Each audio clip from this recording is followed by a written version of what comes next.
গুজৰাটৰ এগৰাকী মাৰ বহুত বছৰৰ পিছত এটা সন্তান হোৱাৰ সুখ পাইছিল, কিন্তু ডেলিভাৰীৰ সময়ত ডক্টৰে কৈছে কি মা আৰু বেটাৰ দুয়োজনৰ মাজত এজনকহে বচাব পাৰি। মায়ে ক'লে ল'ৰাটোক জন্ম দে।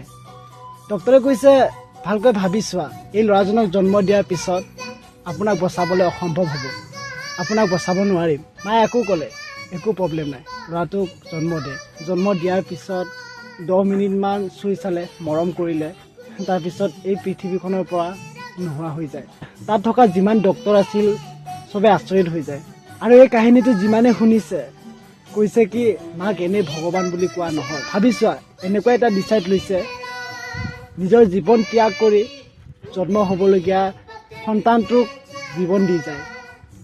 সেনেকুৱা মাক চেলুট জনাইছোঁ। বন্ধু বান্ধৱীসকল, এই কাহিনীটো শুনি মই চকুৰ পানী ৰখাব পৰা নাছিলোঁ।